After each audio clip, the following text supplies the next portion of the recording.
Hi, and how are you? It's Kirsten back. Another video on my series. I do them with parenting and I do them with different kind of relationships. And right now, I'm talking about romantic relationships, specifically marriage, though it doesn't have to be marriage. I just did a video on the ways that you don't want to fight.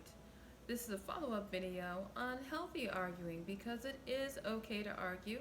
There are just rules to do that, and there's ways that you can make it so it's healthy and it's okay, and it doesn't have to be damaging to your spirit, to the relationship, where there are no emotional wounds inflicted. Okay? One big thing, one huge thing that my husband and I try to incorporate, and I encourage you to, is to listen. We're always quick with anybody to think about what our point is, what we want to say next. We're not really listening to what they're saying, what their needs are, what they're wanting to get across to us. We're focused on our rebuttal. And if we're just sitting there in the moment, being present, fully present, listening to what's on their hearts, what's on their mind, what's in their spirit, I think it would open up authenticity and connection, which is really what we want out of this relationship. We want to feel connected, we want to feel understood, and we want to be real with each other. So you really get to listen. Means no interrupting, of course. It's not easy to do if you're feeling passionate about something, or if you're in your feelings, or if you're angry or you're hurt. But take your moment, no impulsiveness, and just listen. What goes along with being impulsive, number two, is think before you speak. Now that's different than listening. So you're going to let your partner have their say, give them all the time that they need. Hopefully they're not overly verbose to really get their point out. And then before you jump right into a rebuttal or a defensiveness or defending yourself or explanations, what you can do is think about, what do I want to communicate here? What do I want to get across? Do I want to hurt the person? Am I angry? Yeah, I'm angry. But how do I want to communicate that? So you can be spirited. You can have an argument where you're spirited, where you're passionate. You can even be yelling, which I mentioned in the last video. But you also want to think about what you're saying. What do you want to communicate? That you hurt me in this way, and so I'm going to let you know. Or I want to get on the same page about this. But think about it. Articulate it in your head before you speak it into the world. And that goes on to my next point, which is point three. Speak light, speak love, speak kindness instead of darkness and death. And you can do that while still being angry.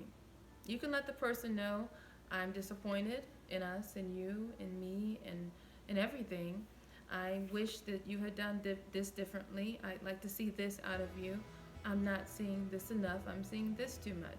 You can do that without, um, you know, being difficult or criticizing or overly critical, or just really putting them down. Think about what you're wanting to get across.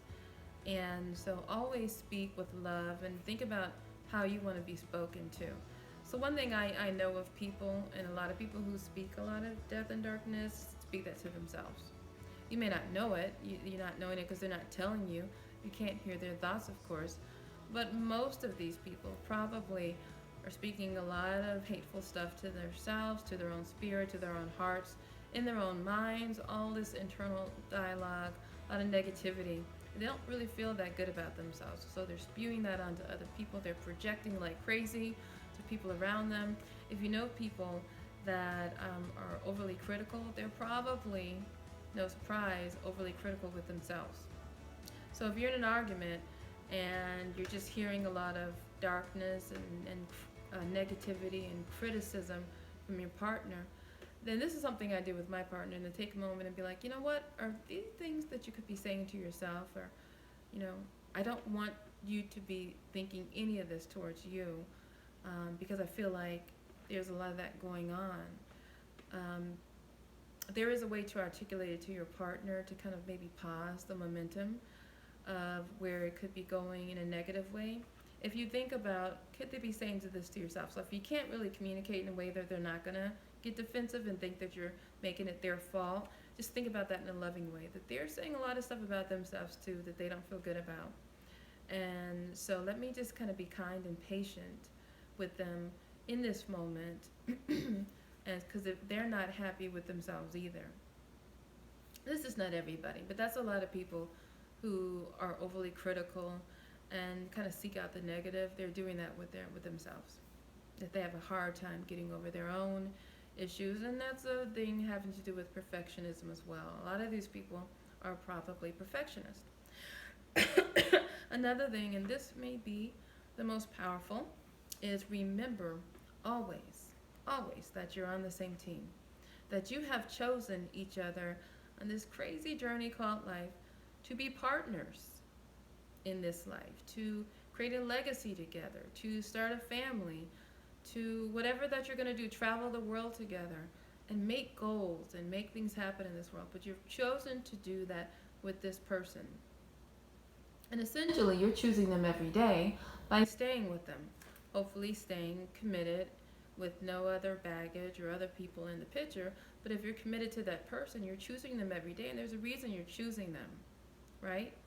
And so you look at that. You are a team. You are in the same rowboat, rowing this life and moving in the same motion. If you're in different rowboats or you're trying to steer in different directions, then you're not going to get to your destination ever, and certainly not on time. So you always want to make sure that in the argument, what is our main goal here? What is the purpose? What are we trying to communicate? What are we trying to solve? And if it can't be solved, if it just keeps on going around and around in a circle, then I think it's a good time to set up ground rules in how you set up these discussions. So things that, and it's a lot of the things I've talked about in the last video. I think it's good for couples to have ground rules for what, but it's specific to each couple, right? For what they will and won't tolerate in a discussion, in an argument. So if you find that you're not able to settle a topic, one thing I do want to suggest, and I've mentioned this before, seek out marital therapy. If you're not already in it and you find yourself arguing over the same topics such as money or kids or intimacy, infidelity, time together, it could be a whole host of issues and you're just not able to resolve them on your own because you're just too hurt, or you don't feel your partner understands you no matter how much you're screaming to them or begging them to understand you. They're not giving you what you need. Look for a counselor to help you mediate. If you're following these steps of how to argue, both partners are, and you're not able to resolve things, then there's some deeper issues going on, more than likely. Most arguments and issues should be able to be resolved if you are mindful of how you interact with each other, of what you're trying to get out of it. If your purpose is, I want to hurt the other person because they hurt me and then I'll feel better, that's not going to work. Ultimately, you might hurt them, but it's going to end up hurting you. You might lose them. Or even worse, potentially, you can stay, they can stay, and then be passive aggressive, or it can be this hurtful, vicious cycle of hurting each other. And they'll never forgive you, and you'll never forgive yourself. So think about the things that you want to give to that relationship: light, love, laughter, play, understanding, compassion, abundance. These are just a few words, but think about that as you're arguing, even if you are in your feelings of this person hurt me. This is what I want to create ultimately. This is what I'm going to focus on while I'm communicating my needs to them. Okay? So those are some steps. I would love some questions. I would love comments. As always, subscribe and like. And we will keep this journey going. Take care.